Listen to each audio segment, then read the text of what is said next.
रणबीर रिया की शादी कैसे रोकेगी और प्राची कैसे रोकेगी रणबीर रिया की शादी, और क्या रणबीर पल्लवी के सामने रिया को मंडप में छोड़कर क्या सच में दोबारा करेगा प्राची से शादी या फिर निकलेगा एक सपना, ये सब हम आपको बताएंगे इस वीडियो में। लेकिन इससे पहले यदि आपने हमारे चैनल को सब्सक्राइब नहीं किया तो प्लीज सब्सक्राइब कर ले और बाजू के बेल आइकन को भी दबा दें। जब प्राची बेंगलोर से दिल्ली रणबीर के घर पहुंच जाएगी तब रणबीर रिया की शादी चल रही होगी और उसी शादी में रणबीर शादी की हर एक रस्म रिया के साथ करा होगा और रिया की मांग में सिंदूर भरेगा और रिया को मंगलसूत्र पहनाएगा। तभी रणबीर को शादी में रिया के बदले प्राची याद आएगी और रणबीर को एहसास होगा कि वो मंगलसूत्र और शादी की जयमाला और किसी को नहीं बल्कि प्राची को पहना रहा है। लेकिन हकीकत में असलियत में जब प्राची पहुंचेगी तब रिया अचानक से प्राची को देख हिल जाएगी और प्राची को कहेगी कि तुम यहाँ पर फिर से आ गई हमारी शादी तोड़ने के लिए। तब प्राची रिया को जवाब देती हुई कहेगी कि मैं तुम दोनों की शादी को तोड़ना नहीं चाहती, मैं बस रिया तुम्हारा सच सबके सामने लाना चाहती हूँ। ये सुनकर रिया को काफी बड़ा शौक लगेगा जिस वजह से प्राची रोती हुई सबसे पहले रणबीर को कहेगी कि मैं प्रेग्नेंट हूँ और तुम्हारे बच्चे की माँ बनने वाली हूँ और मेरे इस बच्चे को तुम्हारी जरूरत है क्योंकि मैं नहीं चाहती कि जैसे मुझे बचपन में मेरे पापा का प्यार नहीं मिला।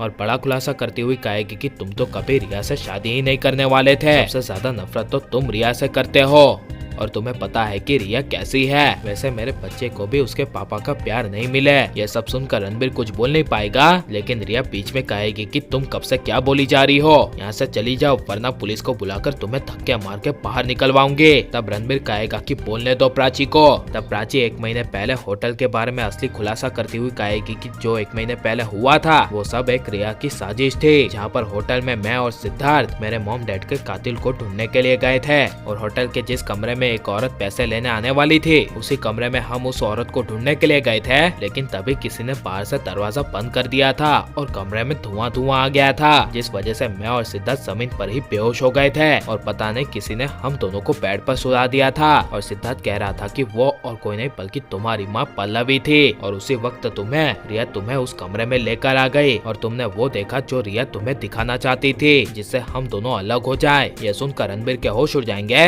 और रिया कहेगी कि इसकी बातों पर विश्वास मत करना, ये एक नंबर की झूठी है। ये कहकर रिया जोर से प्राची का हाथ पकड़ के जब शादी से बाहर प्राची को निकालने की कोशिश करेगी तभी रणबीर गुस्से से रिया को कह देगा कि छोड़ दो प्राची का हाथ। तब रिया अचानक से प्राची का हाथ छोड़ देगी और प्राची रणबीर को जोर से गले लगा लेगी और प्राची रणबीर दोनों की शादी होगी और फेरे होंगे और बड़ा खुलासा होगा कि ये सब एक सपना निकलेगा। असलियत में प्राची शादी में जैसे ही पहुंचेगी तभी रणबीर को रिया के साथ शादी करते हुए देख प्राची हिल जाएगी और शादी के मंडप के सामने ही प्राची अचानक से बेहोश हो जाएगी और प्राची को अपने आंखों के सामने ही अचानक से बेहोश होते हुए देख रणबीर को काफी बड़ा सदमा लगेगा जिस वजह से रणबीर प्राची को बचाने के लिए इंसानियत के खातिर अपनी आधी शादी छोड़कर प्राची को हॉस्पिटल ले जाएगा और रिया रणबीर को प्राची को लेकर जाते हुए देखती रह जाएगी और रिया को एहसास होगा कि वो कितनी भी रणबीर को पाने की कोशिश कर ले लेकिन रणबीर के दिल में सिर्फ प्राची के लिए ही प्यार है। ये सब रिया को एहसास होगा लेकिन रणबीर रिया की शादी नहीं हो पाएगी तो आपको कितनी खुशी होगी। लेकिन असलियत में रणबीर प्राची की शादी का एक सपना निकलेगा तो इसके बारे में आपकी राय क्या है और रणबीर प्राची फिर से एक हो जाने चाहिए क्या नहीं, और आपको रणबीर प्राची की जोड़ी कैसी लग रही है ये सब हमें कमेंट में जरूर बताएं और आप लाइक शेयर और हमारे चैनल को सब्सक्राइब करें।